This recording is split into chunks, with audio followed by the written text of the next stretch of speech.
Like, I will literally walk a different way. If I know I'm gonna be in that area, I'll go a different way. I just will like not go down that street on that block. I just won't do it because I just can't handle it.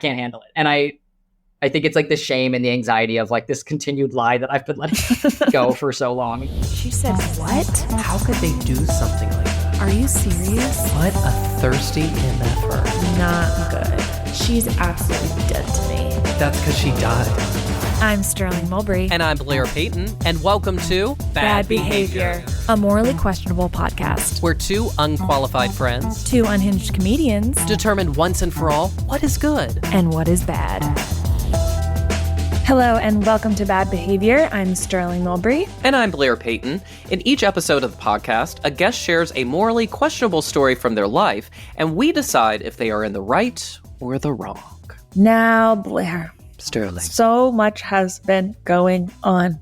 Right, wrong, in between. It just feels like life is nonstop. And I gotta say, right off the top, looking at you right now, something seems more mature. Okay, well, don't say it like that. I think I'm in my late 20s, but I just happen to be the age of 30, which is the latest you can kind of be in your 20s. Well, mathematically speaking, that is not factual, but continue. I am the brand new age of 30, and it's kind of been an amazing last few days. There's really nothing like having 3 birthday parties in a row to really make a girl feel good. So, yeah, how's your liver doing? Well, she's actually doing okay, but, you know, she's been used. Did I tell you about this burglar? No. There's been a burglar in my neighborhood called the Silver Lake Hot Prowler. Does that mean he's like really hot? You would think, but they just use the word hot because he's still at large. But I am really scared of this hot prowler because I now am home alone for the next few weeks because my roommate's out of town. And my dog is, I can't say aggressive, anything. Kind of, she would kind of be like, hey, could you give me a belly rub if a burglar walked on in? I feel like she would be like coming in saying, if she could talk, hey, there's someone downstairs. I'm a little scared. Can I hide with you? And her arthritis has really been acting up. So I can't, she would be moving quick.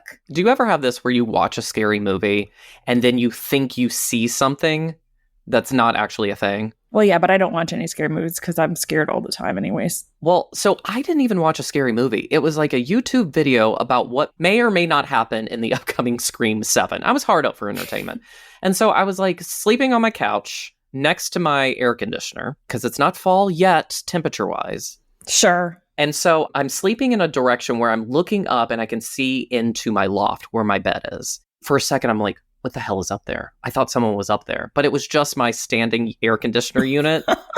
And then I started going A to Z. I was like, oh my God, what if someone snuck in and then hid in my apartment? I hate to be like this, your apartment's so small you could easily find them if they were in there. But it's just the idea is terrifying. I mean, every night, you know, I'm sometimes checking under my bed, even though I don't think a human could physically fit under there. But I'm checking. It's always good to be safe. It's always good to be safe. That is what we're always saying on this That is pod. our takeaway today. Just be safe, guys. Yeah. So even though I have turned the age of 30, I am still scared. That is something I have brought with me. But I'm kind of more wise. I'm wise and scared, I guess.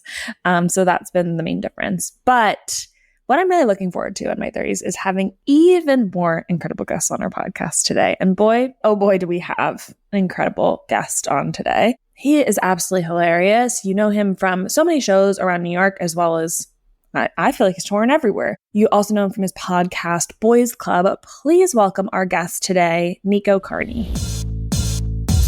Well, Nico, thank you so much for coming on the podcast. Yeah, thanks for having me. I'm excited to be here. I want to pick your brain about something, because me and Sterling were conversing before the recording, and we are in August. Now, I am thinking that it has officially begun the fall season, because 7-Eleven now has pumpkin spice. Do you agree or disagree?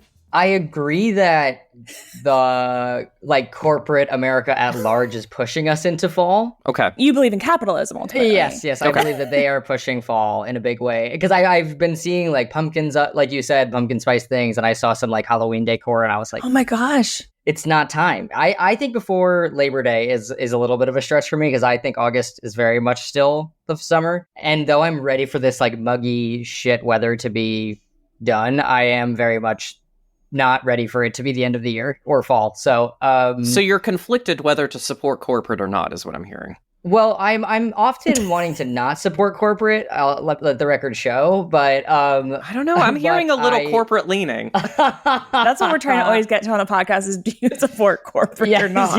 Yes. Blair said this at the beginning of the podcast, and right now in Los Angeles, it's summer all the time here, kind of year round. But I was like, to me, I'm like August. I'm like, we still got at least through October in my head of summer a ways to go. Here's the one reason I think it's fall. Okay, so you know those beetles that they make a sound? Do you know what I'm talking about? They're not crickets, but they're like the beetles. Like cicadas? Is that it? Maybe. A beetle that makes a sound? Okay. I would always hear those at camp, and that was right at the end of August. So I'm like, oh my God, fall's around the corner. So I think when you start to hear those, it is fall. Okay, but Blair. Thank you. Do you think that maybe you went to camp at the end of the summer, but cicadas actually make noise all summer? You just happened to be at camp at the end of the summer. So that's what you're connecting. I think they're around, but they don't start speaking up until it's close to fall because they're alerting you. Fair. That's interesting. I hate to say I disagree. I think they're kind of famously gone the whole summer. Nico, what is your feeling on cicadas? I think cicadas. Well, Blair, remind me where you grew up. I grew up in Virginia, Southwest Virginia. I was going to say, okay, because you have, I sensed an accent, because I grew up in Savannah, Georgia, and I feel like we had cicadas kind of a lot of the time. Yeah. Certainly in the summer. Or maybe I'm thinking of a different bug, but I'm hearing them. Fair. Okay. To be fair, we're still stuck on a beetle that makes noise, so who's to say it's even a cicada in the first place? I feel like you're doing that game, you're like, and do you guys know that person that does that thing? You're like, a bug that makes that noise. Anyways, okay. So Nico, how has your summer been? You've been traveling. You were in my famous city of Los Angeles. How did it go? How many bugs have you heard? Oh my God. Well, I will say, I think the entire city of Los Angeles is covered in ants. Maybe it's just where I was, but okay. So this is the same with Blair saying the Beatles are at the end of summer. I'm like, ants all over Los Angeles. That might have just been where you were living. This is a bug heavy episode. This is a bug. Tis the season. I had a great time in LA. I was out there working on a feature, which was exciting. And I was, so it was cool to be out, like, doing work stuff. I was stalking your Instagram. Yeah. Oh, cool. Tell us about the feature. Yeah, it was a lot of fun. It's an indie like buddy comedy written and directed by a really cool filmmaker and director named Shiv McCarthy. So hopefully it'll be coming out within the next year or so, depending on how things go. But it was a ton of fun. It was like an all queer and trans cast and crew. It was a very fun experience. So I had a blast, and it was like the longest I'd ever spent in LA, because the other times I've been out there for stand-up shows, so it was like much shorter trips. So this month or so that I was there was like the longest time I've spent. I lived in New York for a long time and then moved here a couple years ago. And my worry is that kind of being in Los Angeles, every single day I kind of am losing my edge, becoming more boring ultimately. Did you feel like in your month you were the same, became more boring, or once you came back to New York, you got your personality back? No, 100%. So I was saying to my girlfriend, I was like, if we moved here ever, and whatever, it's a long life. I'm sure at some point I will be there again for an extended period of time, hopefully. But I don't see myself. Anytime anybody asks me if I want to move to LA, my short answer is usually like, oh, stand up is a little bit more of a thing in New York, so I think that's around where I would stay. But when I was there, I did have a good time and I had a lot of fun, and it was very cool to be working on acting projects. But I was like, if I lived here, I would just come home and hang out with my girlfriend and do nothing else. I would just be like sitting in my sunshine and just chilling outside and enjoying the weather. And if I have to drive, I'm like, well, I'm not driving. I don't want to leave. It makes it such a barrier to leave the house. And if you want to go out, it's expensive because you got to Uber or you got to DD or whatever. So it's just there's something always to be thinking about. And then the second I got back to New York, the very first weekend, I went out later than I have in the entire summer. I was like, something about this city. I'm back. That's amazing. Well, it was funny because when I lived in California for famously 2 weeks, I moved there and I had to get stuff from the Target literally 5 minutes away. And my friend had come with me and helped me move. And she was like, well, let's just go to Target. And I'm like, I can't. Can you drive? Because the traffic out there was so anxious for me. Yeah, my theory on it when I was there was that in New York, obviously most of us don't drive. And anybody who is driving, for the most part, is a professional driver, Uber driver, taxi driver, somewhere under the realm of professional driver. Whereas in LA, everybody drives. And that's one of the most unsafe things we do. So and it's 5 lanes and it's chaos.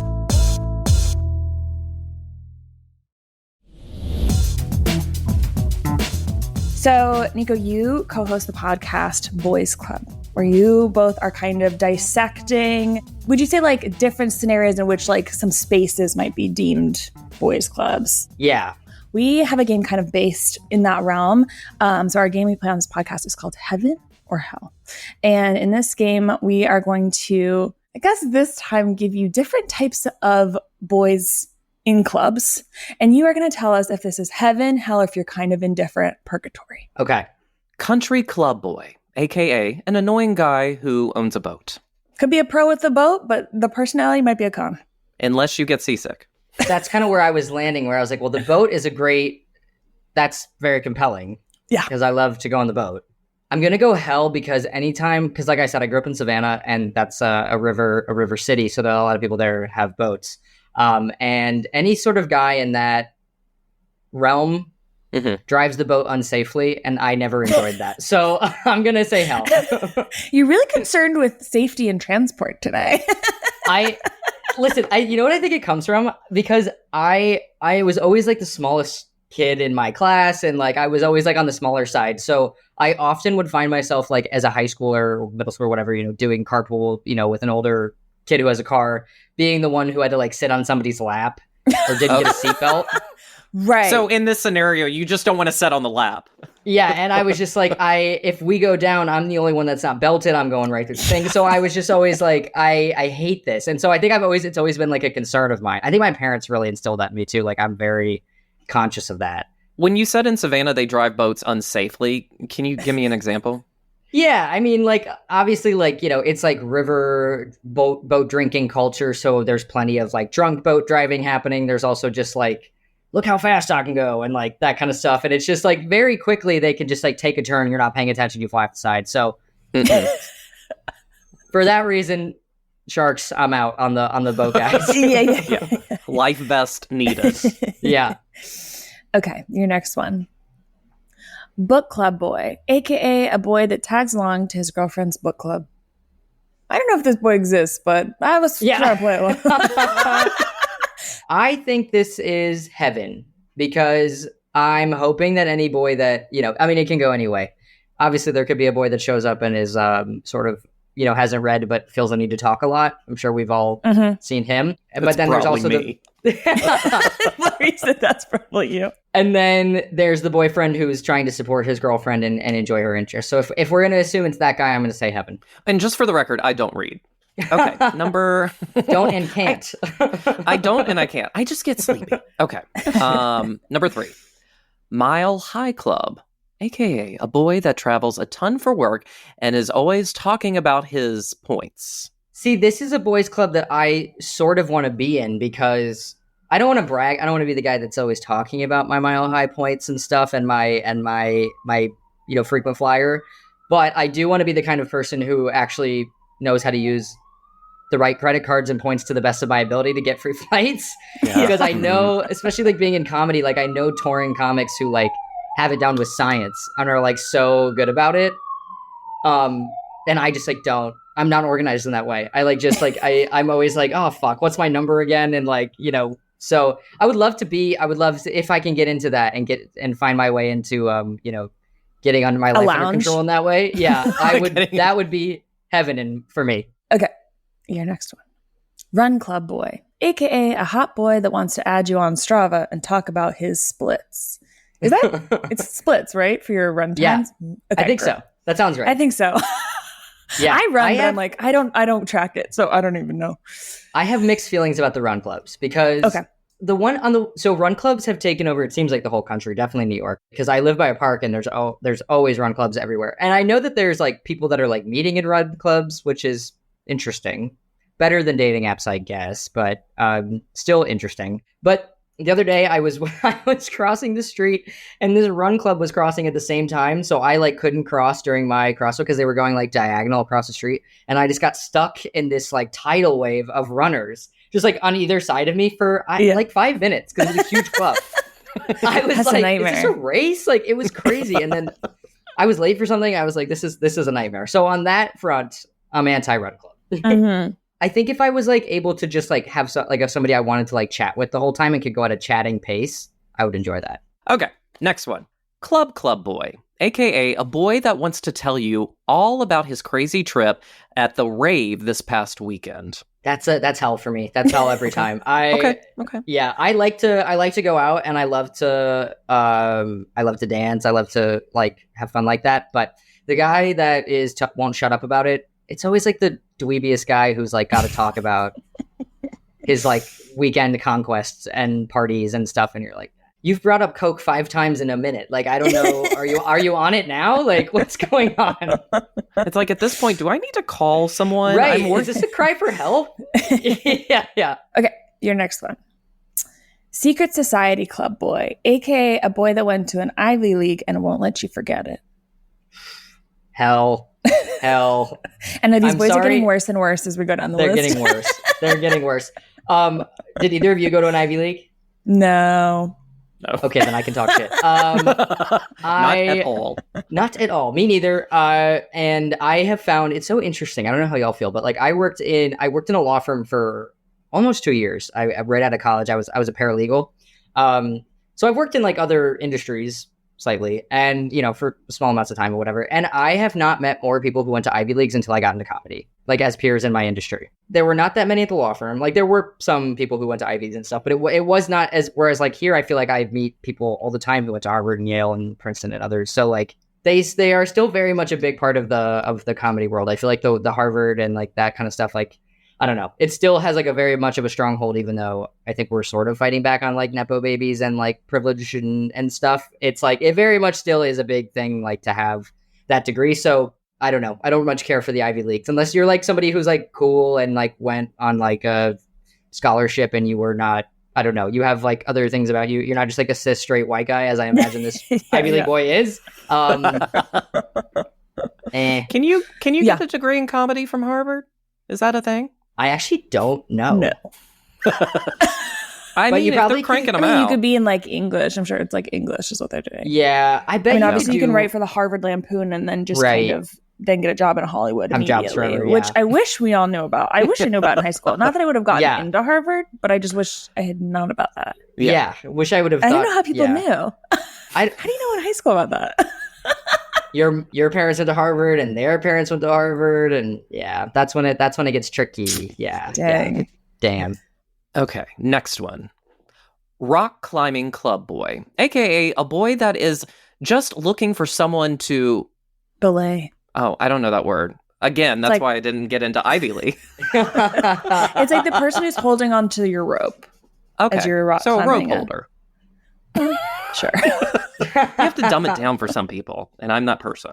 I'm going to say this one is heaven. I like this guy because I think it's important for everybody to find ways to socialize outside of like, I don't know, post-COVID, post-social media, like finding ways to socialize in person is good. I think men socializing in person is good because men are very lonely. So I think finding activities that are very like, they're active and they're pretty innocuous, and it's hard to probably, I'm sure there's guys who piss people off at the rock climbing gym. I know they exist. Sorry if you're listening and you have been victimized by a rock climbing boy. Generally, I think they're probably okay. Yeah, I feel like they're in general pretty nice. Yeah. My roommate's a big rock climber and he's a sweetie. And I also get like such a nice like lean rip to them. Like, cause they're so like, you have to stay pretty lean to rock climb, but you also have like great grip strength and stuff. Actually I watched this with him. Who was it on? I think it might've been Max. Jason Momoa hosted a rock climbing competition show that took place somewhere tropical, where they had like these rock faces overlooking water. So they fell off, they would like fall in the water or whatever. And the guy that won it was a trans guy, which was like very exciting. I was like, and it was like a, all gender competition, which was also very cool because that's not often how they do like sports, obviously. So that was cool. And I was like, hell yeah, trans guy winning the rock climbing. So maybe that's why I feel like a kinship towards the rock climbers. Okay. All right. Wow, to rock climb up a wall and just fall into the ocean. I guess good, but whoa. No. Yeah, I'm very afraid of heights, so that's not really for me. Yeah. I hate heights and I can't swim. So at some point during that competition, I will die. Yeah. Okay, we have just one last boy for you today, Nico. Okay, cookbook club boy, aka a boy that is cooking his way through Ottolini's latest cookbook and always saying things like, "Does this need more salt?" I don't know if you know. Ottolini is just a has a lot of cookbooks. Okay, cool. He's just a cook. Don't worry about it. I'm gonna go ahead and say for the home chef, heaven. For the restaurant chef, hell. Because I think these restaurant chefs and line cooks are wreaking havoc on places like Bushwick and other dating pools. I think that The Bear has the TV show The Bear has inflated a certain aesthetic of guy. Sure, making them very friendly and sweet. Yes, but it's like, have they done the work to get past this fuckboyery? But for the specific example of the at-home chef who is just cooking his way through a cookbook, I think that's awesome. I want to be able to cook more for myself because I'm not a very good chef, cook, anything. So I commend the at-home chef and would like to be in that club.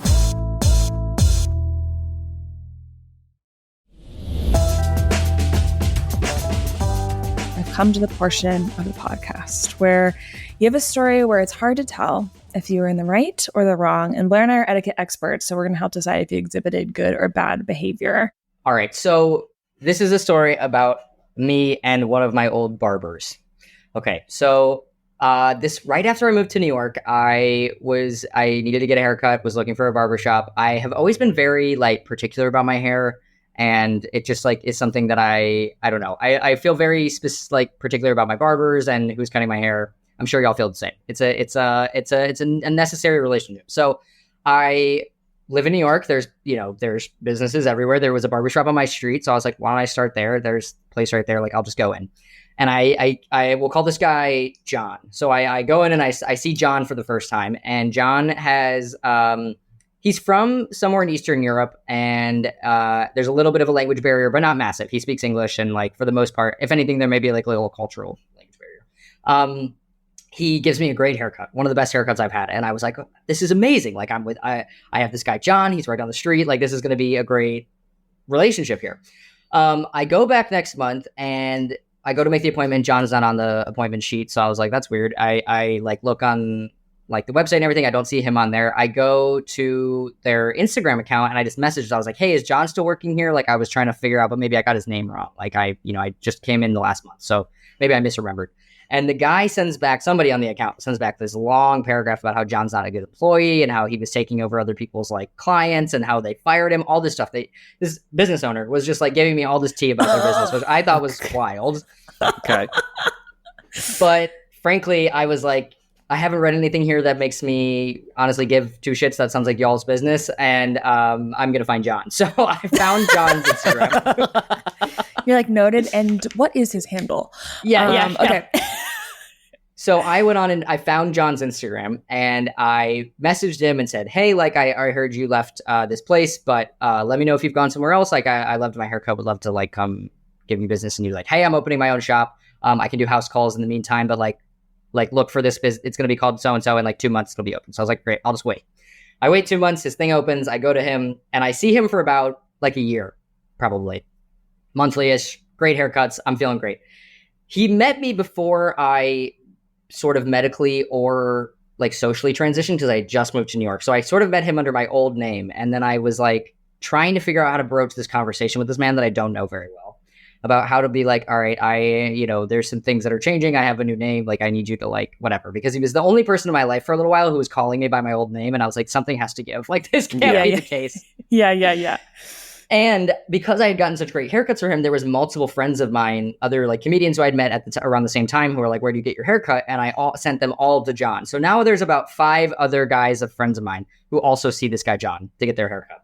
So I was like, this relationship there's a lot of other people involved. So thankfully, one of my friends, I think he brought me up or something, and my friend corrected him. So I never really had to have that conversation, which was nice. And then he just sort of moved on and continued calling me my new name. Okay, so we're all good there. Then we go a little while longer. He starts giving me haircuts that I don't like as much. He's taking a little bit more creative liberty with them. He's not listening to me.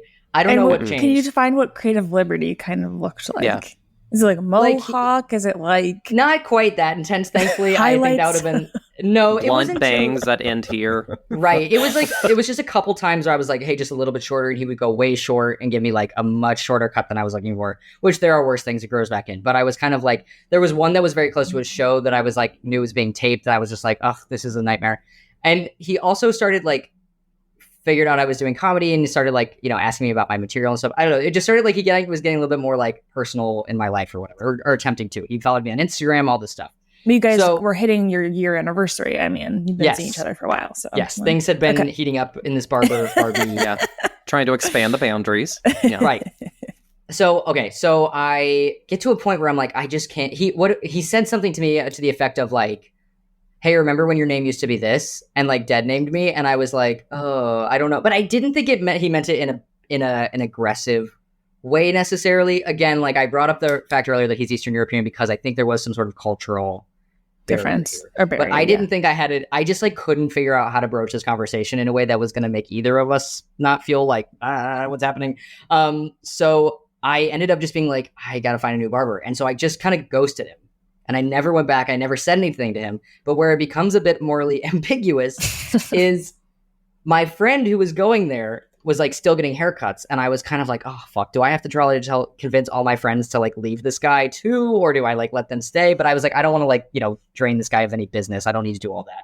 So my friend decided upon our conversation and my request that he was going to tell John next time he saw him that I had moved to Los Angeles and would not be back. And so I have run into John one time on the street because he lives not far, like his shop is not far from me. And he has been like, how's LA? And I have to be like, I'm just visiting. So now I'm in this like long-term lie. And I like have blocked him from my Instagram story so he can't see it. Like I'm really hiding from this man. So right. I guess my moral ambiguity is that I fully ghosted, never gave an explanation, and am living a lie now. Yeah. Oh, wow. So how often are you seeing this guy? So I thankfully have, so here's the thing. The bus route from my house to my girlfriend's house, which I take every once in a while, especially in the winter, goes right past his shop. So I see him through the bus window every once in a while. But if I it's very cinematic.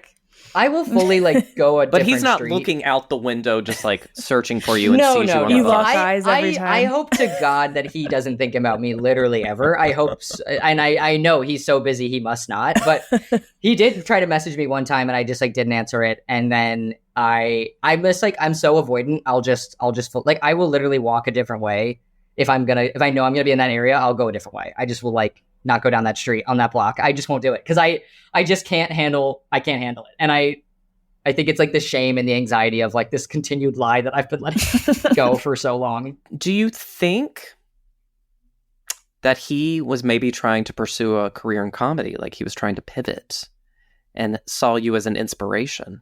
I would be worried for him if he were. Because he had just gotten that small business off the ground. Like he was still, when I was going there, he was like, I have to work. I can't take any vacation. I have to work all the time. And I was like, totally, man. Like you own a business. Like, of course that's, and he was like the only barber in there for a while. Like he didn't have any help. I don't know. So I think it would be a lot for him to take on then a night gig as well. So are your friends, the 5 or 4 or 5 are they still seeing him to this day? Okay. So 2 of them left also for creative differences.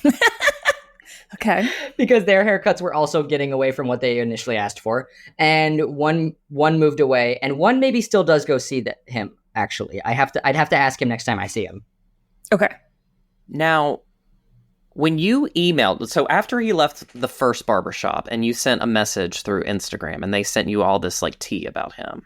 Yeah. Did you think for a split second, maybe this is a warning sign that I should get out while I can? Like in hindsight, absolutely. Yeah. But in my defense, I was thinking, well, if this guy gives a good haircut, our interaction at the time was fine. And I also found it a little bit of a red flag on both parties because I just found the way that like this business was divulging all this to me but because it wasn't like, hey, this guy's dangerous or like he steals from clients or anything that would like interfere with my experience as a person getting their haircut. So I was like, this feels like you're just shading this guy because you guys had a lot of beef, which is totally fine. But like, this is probably not the way to go about that with like somebody who's like looking to get a haircut. So anyway, so I more so left being like, well, that was an overshare on the part of the business, and that's kind of strange. But yeah, now I don't see him, and I don't go to that initial place either. So okay.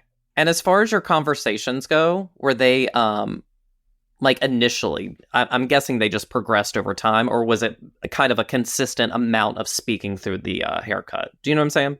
Yeah, like, would you talk a lot? Well, he was always like, friendly and like classic kind of barbershop chat where you're just like, what do you do for work? How's it going? Like, and then like by a certain point, you kind of don't talk anymore, and then it's like, all right, you're done. But I would say, yeah, we probably got more familiar with each other over the like year or so that I was seeing him. But he was like I know I felt so bad. He was always like, oh, I love seeing you. He really always loved when I came in, which is part of the reason I also felt bad. He seemed to really like me, and I just like I don't know. When you were in Los Angeles for a month, did you get your hair cut here? I didn't. No, I didn't. And I should have put him back on my story and posted while I was in LA so that he could I could validate my story. I didn't even do a good lie. I wasn't even, yeah. So what is who, if you feel comfortable sharing, kind of person are you seeing now for your hair? And is it a consistent thing? Or are you kind of still trying to find a consistent barber in New York? I thankfully have found a consistent barber. My friend Ashton, shout out, who is a trans non-binary barber who works at Harari, which is also like a queer-owned shop. So I was also like, I'm taking my business to the community, and I'm not having a straight guy cut my hair anymore. So I guess I could always just be like, oh, like I found a friend who does it or whatever. But yes, I am happy with my haircut situation now, but it was a bumpy road. It was a long journey. Blair, what are you thinking? Well, I can relate to this because you've got your hair, I'm sure, cut by a barber, maybe. I have. I don't like to brag, but I go to a barber. Well, no, because when I first moved here, I went to Best Barber, which was great, but the price was like, I still have to pay rent. So I was like, I can't come here again. Yeah. And then I went to Astor Place, which they were good, but you could never book an appointment. You would just show up and they give you who was available. So it was kind of hit or miss, but it was cheap, and I love that. But I'm going to this barber now, who I do love his haircuts, but he is so straight that sometimes, and like he knows I'm gay, it's not like a big old secret, but sometimes I feel like I really have to butch it up. So I kind of understand that kind of uncomfortable, like, it's kind of uncomfortable going, but I do enjoy the haircut. And that is very, my hair is my livelihood. We all know this. Yeah. So I can't You're a hair model. That. I'm a hair model, I'm sure, I don't have to bring this up to everyone. You understand too, having been in there, that it's like the only other guys it's only other typically men in there, and it's like it's such a macho like experience at times, and like such a macho environment that it's like I just like don't want this heat on me right now. I don't need any Well, and what's so funny is this bar, like, it's in Hell's Kitchen, so all the clientele is mostly gay men, but all the people are straight guys. And like there's been a couple of times where he's been talking to me about his friend, be like, yeah, you know how women are, am I right? I'm like, I've seen them. I get it. Yes. High five. Oh, God. So that's funny. It's it's rough. Sterling, what are you thinking? Well, I definitely obviously I have not been to a barber, but I have been to many haircuts over my time, and I'm only getting my haircut maybe twice to 3 times a year. But each time it gives me anxiety thinking about the conversations I have to have. And there's like, it has been in New York, I really never like found my person, I would say, over the many years I was there getting haircuts. And there were many awkward interactions I kind of had with hairdressers. Not many, but like they would like say something weird, or like you would not like your haircut or whatever. And I would not go back. Like I was fine with that. I mean, they were kind of like more one-offs. And I don't know. I think I think where I'm falling is this. You brought him a lot of clients that were your friends. So you kind of made him, I'm sure, a good chunk of change just through who you brought in. And you then said, I'm going to move on, maybe even go to Los Angeles, which I want to say this, not quite a lie. You were here for one single month, which some might call bicoastal. You do go occasionally. You do go occasionally. True. And then you're now kind of spending your money at a new place that you feel a little bit more comfortable. And I don't know if you really like owe anyone an explanation, you know? Because like ultimately that could have been the case that you left to LA, or also like you weren't loving your haircuts, you know? Like sure, it, like had this like the conversation piece was an element, but also the like bad haircuts was an element that I'm like, that's enough. You could have taken either one and gone on your way.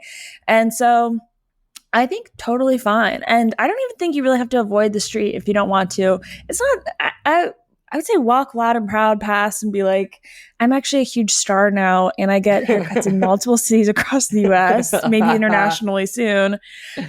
So I think I'm leaning good behavior. You know, I'm gonna piggyback off that and kind of echo your sentiment, mainly because I would say to a certain degree I'm in a similar situation, and by deeming you bad, then I would have to really look inward, and I don't want to do that. I don't want to do that. So I'm going to say it is good behavior. And I say, like Sterling says, walk proudly down the street past his place. And, you know, let's say you bump into each other. Who's to say you couldn't be like, hey, you know what? It's still summer. Want to go get an ice cream cone? Let's go talk. Let's catch up, you know? Before those cicadas come in. Yeah, before the cicadas stop chirping.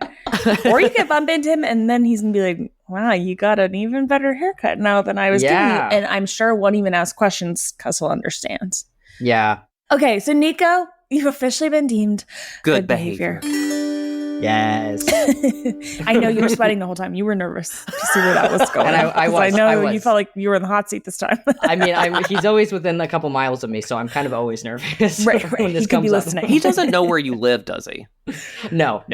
It's not that serious, thankfully. Okay, well, Nico, we have a little reward for you today. I know it can be a little scary to come up with an award speech right on the spot for winning such a prestigious award. So we have written something for you today that we're going to put in the chat. So whenever you're ready. I'm going to be honest, this week has been absolute hell. So getting an award means the world. As you guys know, I'm a publicist for the film It Ends With Us. And now, just say things are not going well. I'm over here thinking of my genius idea, It Ends With Wolverine, hair care line, now available at Target. Mashup would be a smashing success, but no, I'm putting out fires left and right. So anyways, I appreciate you guys at least acknowledging that even though I've made mistakes, I'm still a good person. Thank you, Blair and Starlight. Wow. That was such a topical Yeah, I'm so glad we were able to get the publicist on in such a Yeah. busy, I'm sure it's been a busy time for you. Busy. I've been following the story on TikTok. I get it. Yeah. I get it. Unfortunately, It Ends With Wolverine hairline makes you lose all your hair, so I'm kind of in a fire about Oh this. my God. You That's a grow nightmare. claws, so it's kind of like Okay. Okay, well, Nico, before we wrap up, can you tell listeners where they can follow, find you, any upcoming shows, or when can they listen to your podcast and all that jazz? Absolutely. Yeah. Thank you. And thanks again for having me, guys. This was a course. blast. This is so fun. You can find me on Instagram at Nico Carney. I think my TikTok is at Nico Carney _, but if you look up Nico Carney on TikTok, hopefully I will come up. And you can check out all my Instagram and stuff has all my tour dates and show dates and stuff like that. I have a podcast as well called Boys Club that we referenced earlier. That drops every Monday, Spotify, Apple Music, any other app you might be using. And yeah, check out I have a couple of different stand-up videos on YouTube. If you look me up, check them out, share them with friends, leave a nice comment. And that's our show. Thanks so much for listening today. We absolutely hate to do this. We hate it. But it would mean the world to us if you can subscribe to the podcast wherever you get podcasts, rate and review. Follow us at Bad Behavior NYC on Instagram and TikTok. Thanks again for listening. And remember, whatever your moral status, we are always here to judge. Bye.